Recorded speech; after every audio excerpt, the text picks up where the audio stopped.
Përshëndetje të nderuar shikues, këta janë lajmet e orës 12. Negociatorët nga Kievi dhe Moska po arrin në Bielorusi për bisedime paqësore, por pritjet për rezultate janë të ulta. Njerëzit në kryeqytetin Ukrainas po dalin prej shtëpive e strehimoreve të tyre pas orës policore të gjithfundjavës.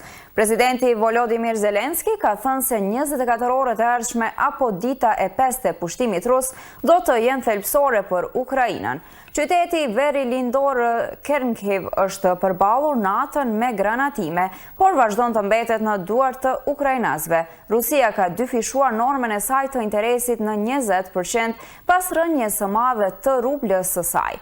Ekspertët kanë paralajmëruar se Rusia do të përballet me kriza të mëdha bankare. Raportet sugjerojnë se Bielorusia, një aleate e ngushtë e Rusisë në veri të Ukrainës, do të dërgojë ushtarët e saj në luftime, ndërkohë Ukraina ka kërkuar armëpushim për t'i hapur rrugë marrëveshjes së mundshme paqësore me Rusinë.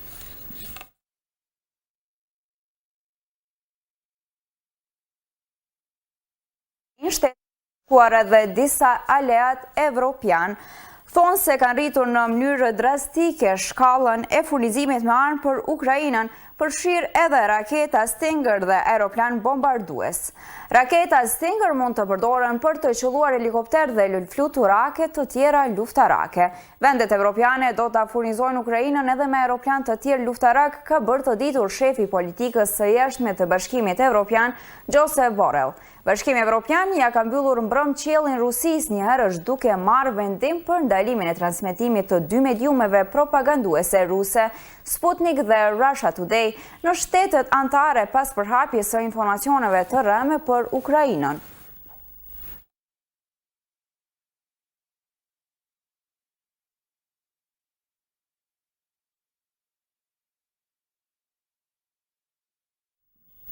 E si rrjedhoje këtyre zhvillimeve në krizën midis Rusisë dhe Ukrainës, kongresisti amerikan Richie Torres ka theksuar se Kosova e meriton anëtarësimin në Aleancën Veriatlantike.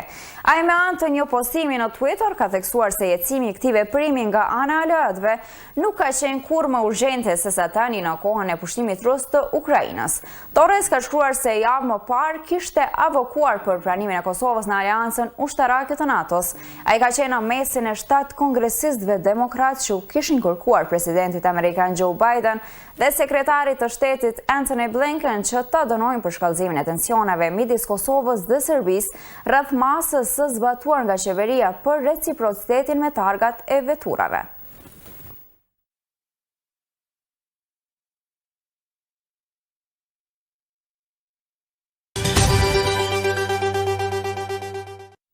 E thirrjes për anëtarësimin e Kosovës në NATO të hënën është bashkuar edhe ish-ministri i jashtëm i vendit Enver Hoxhaj. Ai nëpërmjet një postimi në Facebook ka theksuar se kur shpërbërja e shteteve dhe shuarja e jetës së qytetarëve është realitet evropian, ka vetëm një politikë që e mbron identitetin shtetëror, rendin demokratik dhe sigurinë e Kosovës, e ajo është anëtarësimi në NATO.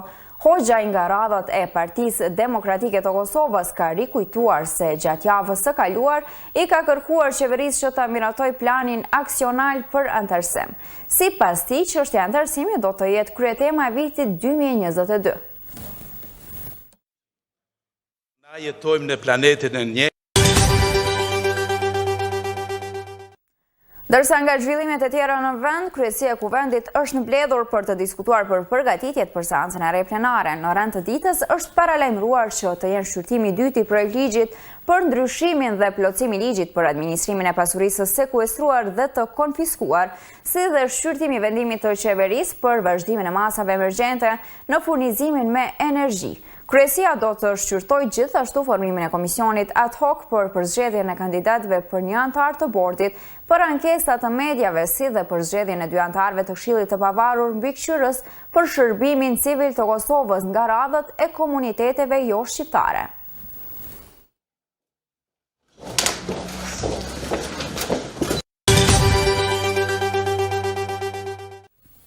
Në rrafshin e pandemisë, Prishtina është qyteti me numrin më të lartë të rasteve aktive me COVID-19 në Kosovë. Me gjithë këtë, të dhënat e Ministrisë së Shëndetësisë kanë treguar se numri rasteve aktive në kryeqytet ka rënë në 453.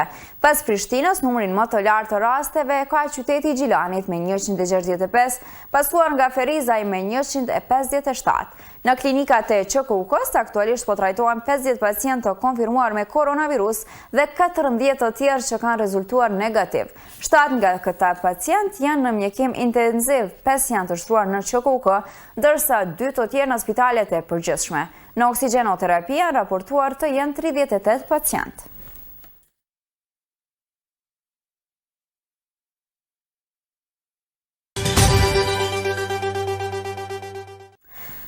E pjesë të shumta të Brisbaneit kanë mbetur në ujë të hënën si pasojë shirave të rrëmbyeshëm që shkaktuan përmbytje në zonat lindore bregdetare dhe që shkaktuan vdekjen e 8 personave.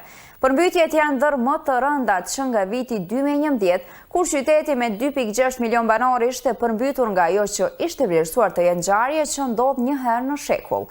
Të gjitha 8 viktimat e kësaj fatkeqësie natyrore raportohet se kanë ndodhur në Kings Queensland, kryeqyteti i të cilit është Brisbane. Policia në Queensland ka raportuar se rasti i fundit i vdekjes është ai një burr i 50 vjeçar i cili ngasë së veturës së tij në një rrugë të përmbytur të qytetit. Si rrjedhoi e rreshjeve, lumi në Brisbane ka arritur nivelin rekord prej 3.85 metrash, kanë njoftuar zyrtarët.